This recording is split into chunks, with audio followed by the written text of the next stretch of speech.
Okay, this is Darkness, right, from the year 2002, if I'm corrected. Very old movie. I heard about this a long time ago. I just never had a chance to get around to it.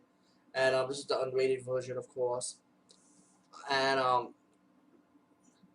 want to be honest with you, man. This movie is garbage, but I did saw the movie. I mean, I saw an IMDb reviewer, and they kind of explained it a little bit more. So this is my opinion of this movie. It's not the director's fault. I feel like the direction with the sunlight, the environment, I felt like it was good, right? The directing, right? The actors, it's not their fault. They're just following a script.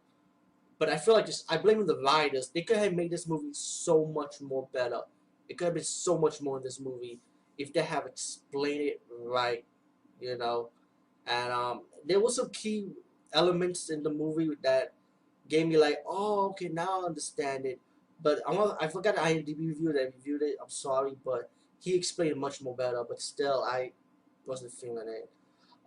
Family moves into this house, right, from Spain, and the father's British, I guess. Yeah, the mom is a nurse. She got two kids with a son named Paul and a daughter, played by Anna Paquin. I think her name is Regina. But the subtitle is so bad in this, they call her Reggie. So when I've seen the making of featurette of this, it's Regina. I'm like, what the fuck? What? This is like the worst subtitle movie, and this is like, I guess, a real release for the movie. Fuck Dimension. Alright, Dimension on drugs in this one. I think Dimension got so confused by this movie, they don't know how the fuck to subtitle this.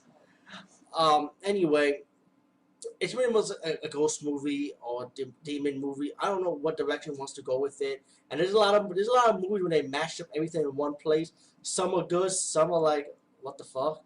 But this is one of them that are horrible at it. Um, Let me tell you, there's a movie way better than this, similar to it, somewhat I would say. Check out Senetel. Oh God, I forgot. Drop my glasses. It's an old movie back in the days. I'll post the link below. I'll tell you what, so you know what I'm talking about.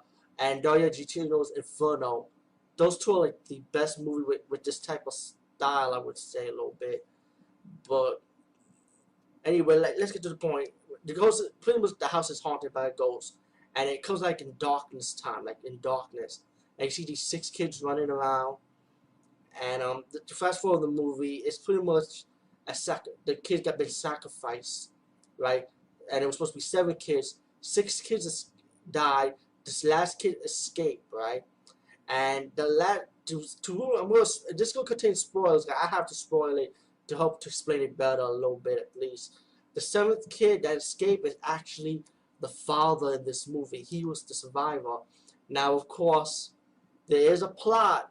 Who's behind it? Who's setting the whole thing up? Well, guess what? It's actually the father's father, Grandpa. He set the whole thing up because Grandpa was supposed to kill his son that time. He was supposed to kill his own kid because the kids, they can only die from the person that loves them. And the father at that time can't even do it, so he let his son escape. Of course, like I said, the son grew up. He has his own family. Now he's moving into this house. I guess because he has to work in Spain, for a better job or something. And while the hauntings going on, um, Anna Paquin's character starts seeing this crazy old man, start telling her and her boyfriend about this house, what is it about. And of course, as it leads up, it builds up that seven kids must be sacrificed to release an evil in this world, And that's when I get kind of confused. I'm like, oh, what are you trying to do? Bring the Antichrist to this world? Is it going to bring hell? I mean, it was called the darkness for a reason. Because Grandpa set the whole thing up. Because when Regina comes to visit her Grandpa, right? Grandpa kind of captured her in the house to tie her up so she won't interfere in the ritual. You know what I'm saying? Because the seventh kid would have to die, which is the father. He needs to die. You know?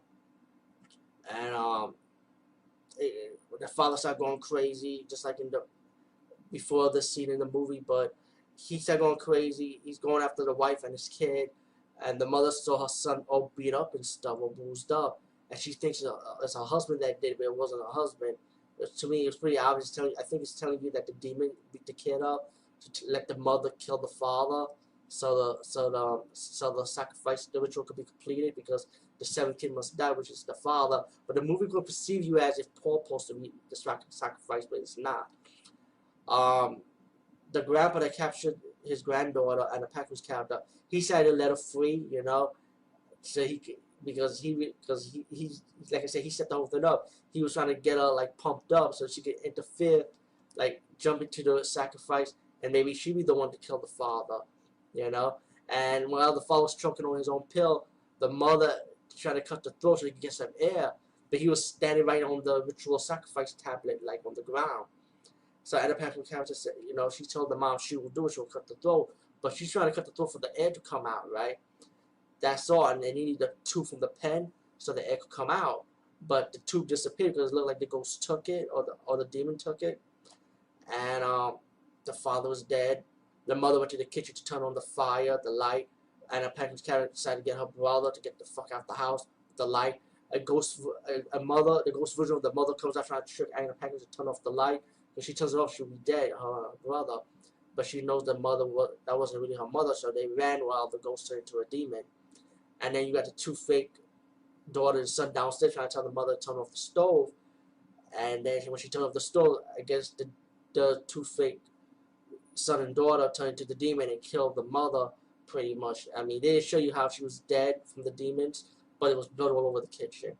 So Anna Paquin's character and her brother leaves the house, and the guy that was supposed to save Anna Paquin, he was shot with a tranquilizer while she was kidnapped by the grandpa. He finally waking up ready to tell where is she, and the grandpa told the guy she's at the house, so he went to the house, but he was actually driving, picked the son and the Packers character up in the car, and they left. While they show you another scene while the son, when the boyfriend actually go into the house, and then the ghost tried to disguise himself as the Regina's voice, and they closed the door on him, and the doctor was still in the house. While the guy was driving the car, the boyfriend wasn't really the boyfriend after all. So he's telling you that's the darkness as they drag through the tunnel. Now, that's your ending for this movie. You're asking yourself, what the fuck is going on? What's the point of this movie of them being sacrificed? Well, there was a scene when the grandpa was telling the granddaughter about the great liar, how they want to release an evil to this world. And I was thinking Antichrist or Satan, but they were actually, one of you said it was actually Satan in a way, because if you think about it, the darkness, right, is evil, is Satan. They didn't show you his face, they didn't show you him in a vessel or nothing. I think the darkness is Satan because it's just, you release Satan's as well in darkness. You know what I'm saying? And that's the best way of saying what this movie could be about. I'm not 100% confirmed, you know. Like I said, one reviewer mentioned it, and I think I kind of go with his review of it. I have to agree on it because that's the only way this movie's gonna make a little bit of sense. Actually, there was a movie called Sentimental. Yeah, that's the movie Sentimental, which is kind of like like it came out in the 70s. It came before this anyway, about this supermodel, and she went to this apartment building, and everybody deals with the devil, you know. And I think they need a sacrifice or something so they can release the devil into this world. And the nun on top of the building or the house, I think, she protected the gates of hell from coming out. So that's where the demons can never come out, because of that blind nun. And then at the end, you got the supermodel pretty much took the place of the nun, you know, at the end. So yeah, I ruined the ending for you, but still, it's a good movie, Sentimental. Check it out, and also check out Inferno from Dario Argentino. That's another good movie. Yeah, like I said, this movie to me, it wasn't really all that. It's just, I wish they could explain it much more better, and maybe it would have been like decent to watch. I mean, it's not all that, but it's okay. So yeah, and plus I picked this up for $3, so hey, no complaints there, right?